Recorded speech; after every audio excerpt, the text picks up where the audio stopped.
सुन रहे हैं रहस्यमयी कहानी शैतानी रस्में।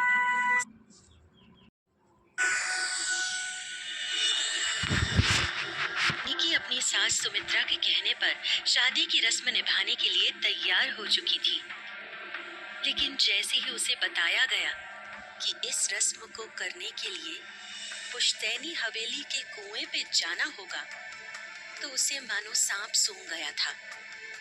वो पहले ही अंजलि की मौत की कहानी सुनकर घबराई हुई थी। अब पुरानी हवेली के कुएं का नाम सुनते ही उसका दिल धक धक करने लगा था। निकी मन ही मन बोली, पीयूष की पहली पत्नी की लाश भी तो किसी कुएं में ही मिली थी, कहीं ये वही कुआं तो नहीं। ओह माय गॉड, अब मैं क्या करूं? कैसे मना करूं इस रस्म के लिए? निकी ने भले ही अंजलि को ना देखा हो, लेकिन उसके मृत शरीर की कल्पना मात्र से ही उसकी रूह कांप उठती थी। उसे इस तरह एक जगह पे अपने ख्यालों में डूबा देख वहां आई एक बूढ़ी औरत ने कहा, क्या हुआ छोटी बहू रानी, कहाँ खोई हो?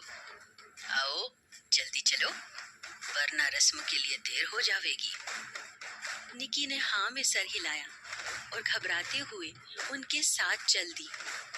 वो बूढ़ी औरत झुककर सबसे आगे चल रही थी। उसके पीछे थी निकी, जो धीरे धीरे अपना कदम आगे बढ़ा रही थी, और उसके पीछे थी सुहागिन महिलाओं की टोली, हाथ में लाल कपड़े से ढका हुआ चांदी का कलश लिए। वहां पहुंच निकी ने उस स्थान को देखा तो डर के कारण उसकी हालत और भी पतली होने लगी। उसका दिल एक बार फिर तेजी से धक धक करने लगा था। उस स्थान की स्थिति ऐसी थी कि लग रहा था मानो यहाँ कुआं किसी शमशान घाट के बीच में हो। कुआं बहुत ही जर्जर हालत में था। उसके चारों तरफ के पेड़ पुरानी हवेली के पेड़ों की तरह ही सूख कर ठूठ बन चुके थे। निकी सहमते हुए बड़बड़ाई, उफ, कितना डरावना लग रहा है ये कुआं। मुझे तो अंजलि का सोच के भी डर लग रहा है, ऊपर से ये अजीब सी रस्में। वो वहां आसपास निहारने लगी। उसी समय सुमित्रा वहां आई और निकी को सोच में डूबा देख बोली, क्या सोच रही हो निकी? निकी गंभीर होती हुई बोली, कुछ नहीं मम्मी जी, बस ये सोच रही हूँ कि ये सारी रस्में आखिर किस लिए करवाई जाती हैं? इन सब का क्या फायदा? सुमित्रा उसे समझाते हुए बोली, देखो बेटा, तुम्हें अब अपनी पिछली जिंदगी को पूरी तरह भूलकर अपना सब कुछ इस परिवार को समर्पित करना होगा। इन रस्मों को करवाने के पीछे ये मकसद है कि सब देखें कि समय आने पर अपने परिवार के लिए तुम किस हद तक जा सकती हो। सुमित्रा की बातें निकी को और परेशान करने लगी थी। उसने मन ही मन घबराते हुए कहा, कहीं ये हद मेरी जान ही न ले ले, कैसे समझाऊं इन्हें? निकी की हालत बलि के बकरे की तरह हो गई थी। एक तरफ उसे अपने ससुराल वालों का दिल जीतना था, तो दूसरी ओर पीयूष का साथ भी पाना था। इसलिए वो बार बार उन रस्मों को करने पर मजबूर हो रही थी। अचानक कुएं के पास खड़ी औरतों ने एक साथ कोई लोक गीत गाते हुए कुएं के चारों ओर घूमना शुरू कर दिया। आओ रे सखी, बहू रानी को देने चांदी का कलसा पानी में फेंक, गहरा पानी पुश्तैनी कुएं का, अनोखा है रस्म इस कुएं का, निभाएगी दुल्हन अनोखा रिवाज, डूबेंगी बहू रानी कुएं में आज। जितना डरावना वहाँ का माहौल था, उससे भी ज्यादा डरावने तरीके से वो महिलाएं लोकगीत गा रही थी। उस गीत को सुनकर निकी के होश उड़ गए। वो आश्चर्य से बोली, इस गीत का क्या मतलब है मम्मी जी? सुमित्रा मतलब समझाते हुए बोली, ये कुआं जीवन की कठिनाइयों और अंधकार का प्रतीक है, और ये कलश जीवन की उम्मीद और हमारे कर्म है। शादी के बाद हमारे घर की हर सुहागन को ये चांदी का कलश दिया जाता है, और हम सब इसे बहुत सहेज कर रखती हैं। निकी खुश होते हुए बोली, तो आप मुझे यहाँ मेरा कलश देंगी? सुमित्रा मुस्कुराते हुए बोली, इसे पाना इतना आसान नहीं है बहू। इसके लिए तुम्हें पहले साबित करना होगा कि तुम अपनी गृहस्थी चलाने के लिए तैयार हो। निकी को लगा जैसे ये रस्म बाकी रस्मों से अलग और थोड़ी सरल है, इसलिए वो उत्साहित होती हुई बोली, कलश पाने के लिए मुझे क्या करना होगा मम्मी जी? उसकी बात सुनकर सुमित्रा मुस्कुरा दी। वहां आई बाकी औरतें अभी तक कुएं का चक्कर लगा रही थी। उन्होंने उसी लोकगीत को 7 बार दोहराया और 7 चक्कर उस कुएं के लगाए। उसके बाद सभी औरतों ने चांदी के कलश को कुएं के नीचे घेरा बनाते हुए रख दिया। सुमित्रा निकी का हाथ पकड़ कुएं के निकट ले आई और अंदर की तरफ देखती हुई बोली, तुम्हारा कलश इस कुएं में है और तुम्हें उसे कुएं से बाहर निकालना है। निकी ने ज्यों ही कुएं के अंदर झांक कर देखा तो उसके प्राण सूख गए।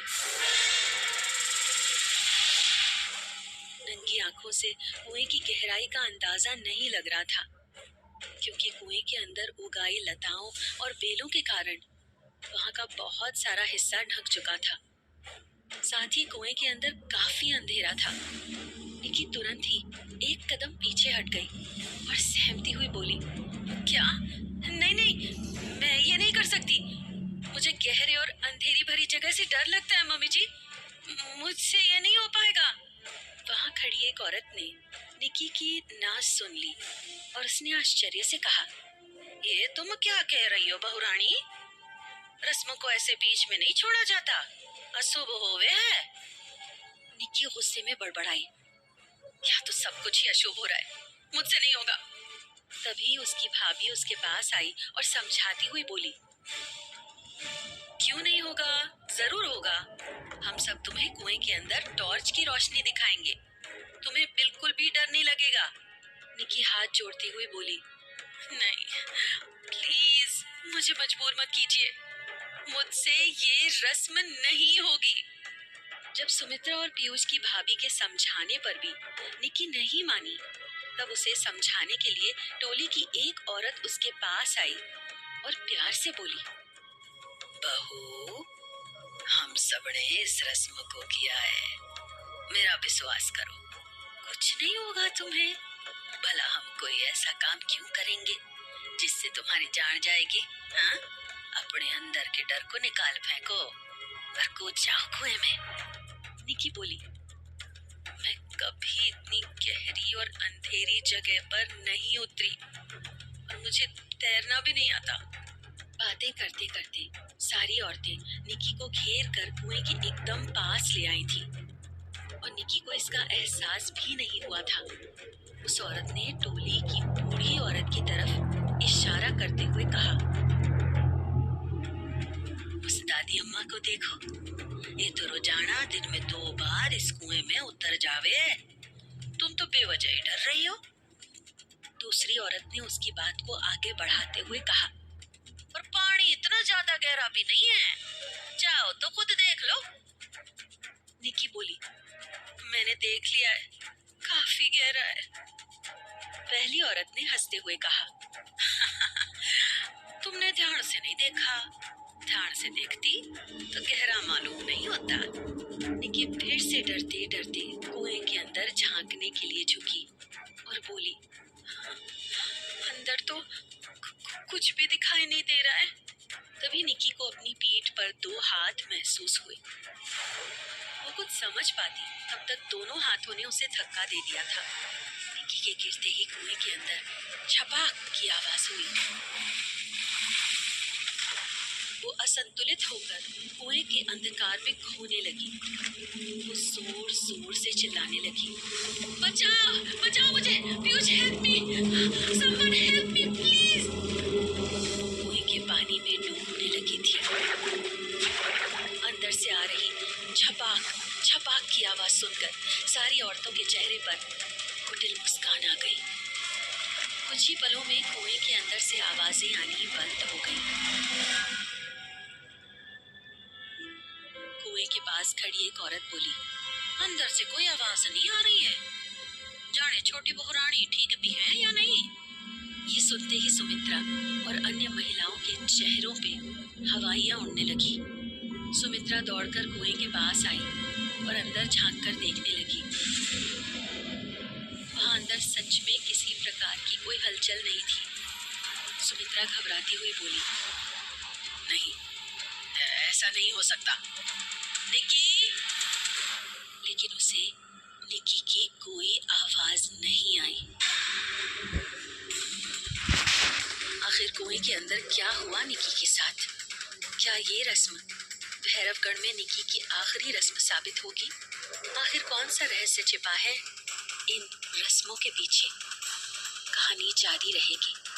बस आप बने रहें शैतानी रस्में के साथ।